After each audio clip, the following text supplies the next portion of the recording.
五星红旗迎风飘扬，尽所有的热血与荣光。金戈铁马，披荆斩浪，走过100年岁月，我们的心依旧顽强。一抹中国红，温热眼眶，热爱与敬重，我们不常讲，只是把五角星时时铭刻于胸膛。于红旗下成长，在盛世里眺望，先辈的鲜血永志不忘。敬祖国，敬理想，敬未来，敬过往。巍巍山河永昌，祖国繁荣富强。接下来有请蒙腊县第2小学为我们带来《成长在祖国的怀抱里》。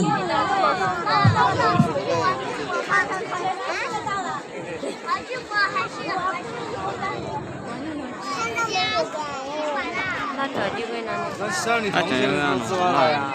啊？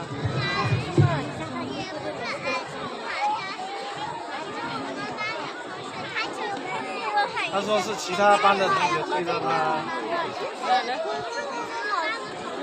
成功了，不是你满天的，对。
书籍就是手捧希望，开万卷书就是打开世界之窗。让我们把握今天，用知识来武装自己，为精神打底，为人生奠基。让我们精进书本，以经典为胶，与博览同行。让我们遨游书海，享受读书的快乐，享受生活的快乐。让我们的生活溢满浓浓书香。尊敬的各位领导、各位来宾，现场的观众朋友们，伴随着欢快的旋律，书香猛辣，阅读之城，阅人中秋，独享佳节，中老阅读主题晚会到这里就圆满结束了。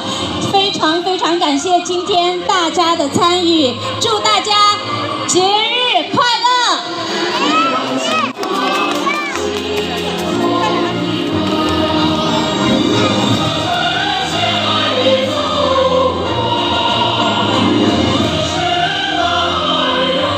有请各位领导上台和我们的演员留念，合影留念。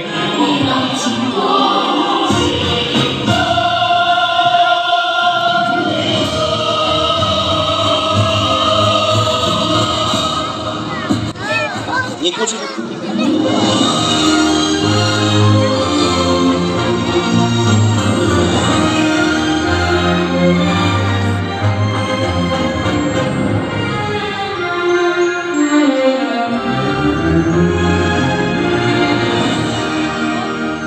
我和我的祖国，一刻也不能分割。